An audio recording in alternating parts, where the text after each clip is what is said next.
सरकार ने खत्म किया ओपीएस एनपीएस का अंतर, वित्त मंत्रालय ने जारी किया आदेश।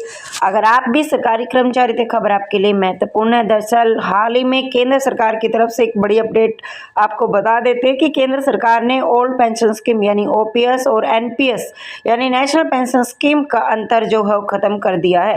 केंद्र सरकार की ओर से बड़ी अपडेट निकलकर सामने आई। पूरी जानकारी प्राप्त करने के लिए चैनल पर बने रहिए, चैनल को सब्सक्राइब कर लीजिए, साथ ही साथ बेल आइकन को प्रेस कीजिए ताकि जितनी भी नोटिफिकेशन आती कर्मचारी पेंशन से संबंधित वो आप लोगों के पास तुरंत पहुंचे। केंद्र में पुरानी पेंशन बहाली यानी ओपीएस और एनपीएस यानी नेशनल पेंशन स्कीम को खत्म करने के लिए आंदोलन हो रहा है।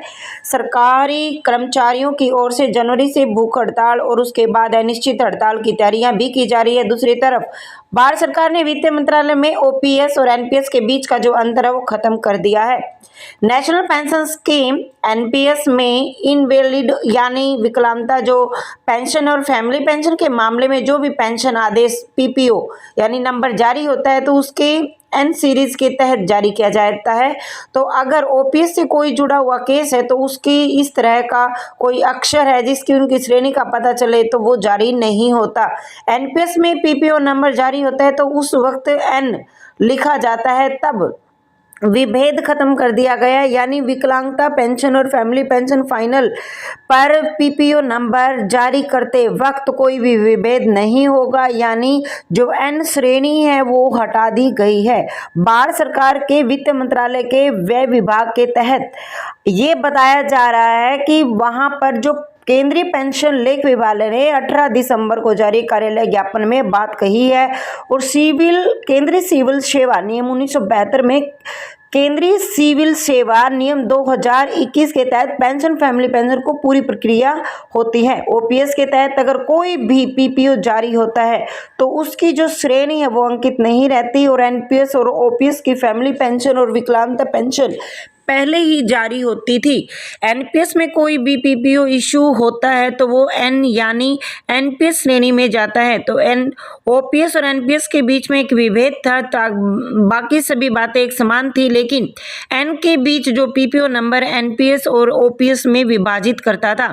इस विभेद से संबंधित लाभार्थियों को यह एहसास होता था कि वह पुरानी पेंशन में है या एनपीएस में है। अब वित्त मंत्रालय ने कार्यालय ज्ञापन से भेद को भी मिटा दिया है। अगर कोई भी इनवैलिड या फैमिली पेंशन पीपीओ नंबर जारी होगा तो वो एन नहीं लिखा जाएगा, भले ही कोई केस बोर्ड आउट होने का है या फैमिली पेंशन का है। तो पीपीओ जारी होने के दौरान ओपीएस वाला नियम जो हो लागू होगा। पीपीओ जारी होने पर कहीं पर भी एनपीएस नहीं लिखा जाएगा। दूसरी इस वक्त की सबसे बड़ी खबर यह है कि जो महंगाई भत्ता बढ़ाने से पहले सरकार ने जो 8वां वेतन आयोग जो है जारी करने पर संसद में बड़ी बात कही है। जबकि कोई भी सरकार महंगाई भत्ते को अगर बढ़ाती है तो कर्मचारियों को काफ़ी तगड़ा फायदा होता है, क्योंकि सैलरी भी इसी के अच्छे ऊपर निर्धारित की जाती है। इसी प्रकार एक नया साल पर ये भी बड़ी अपडेट निकल कर सामने आई है। 8वें वेतन आयोग की कंप्लीट जानकारी देंगे। दूसरी बार जो केंद्र सरकार ने ये बात कही है कि जल्द ही लाखों कर्मचारी की सैलरी में बम्पर इजाफा होगा, लेकिन केंद्र सरकार ने एक तरफ से ये भी कह दिया कि जो महंगाई भत्ता बढ़ाने का प्लान बना रही है उस पर 8वां वेतन आयोग पर यह भी मुद्दा काफी चढ़ा हुआ है। कि आपको बता दें कि पिछले कुछ समय मीडिया में ये बात काफी फैली हुई थी, देखने को मिल रही थी कि सरकार जल्दी 8वां वेतन आयोग को लागू करेगी। फिलहाल अब सरकार की तरफ से 8वां वेतन आयोग की जो जानकारी है वो नहीं दी जाएगी।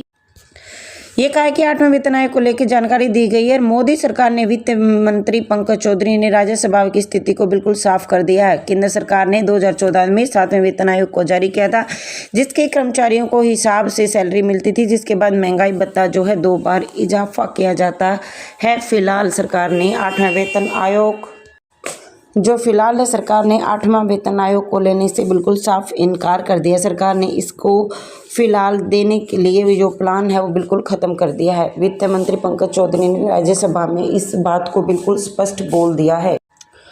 जो वित्त मंत्री है पंकज चौधरी ने राज्यसभा में इसको लेकर बिल्कुल साफ क्लियर बोल दिया है कि 10 सालों में एक बार जो वेतन आयोग लाया जाता है और 10 साल से पहले इसमें किसी भी तरीके का विचार करने का कोई भी प्लान नहीं है। फिलहाल केंद्र सरकार की तरफ से इसको लेकर कोई भी सरकार की तरफ से कोई भी हलचल दिखाई नहीं दे रहे। साथ ही साथ आपको बता दें कि जो परफॉर्मेंस आधारित जो व्यवस्था पे कर्मचारियों को उनके काम के हिसाब से रेटिंग मिलती है और वहीं पर जो रेंटिंग मिलती है तो उसी के आधार पर सैलरी का इजाफा होता है। साथ में वेतन आयोग की सिफारिशों पे केंद्रीय कर्मचारी पेंशनर को दिए जाने वाले जो भत्ते हैं, वेतन है, उनका जो स्ट्रक्चर है उसी में बदलाव किया जाता है। तो दोस्तों आज के लिए इतना ही, मिलते हैं किसी नई अपडेट के साथ, तब तक के लिए जय हिंद, जय भारत।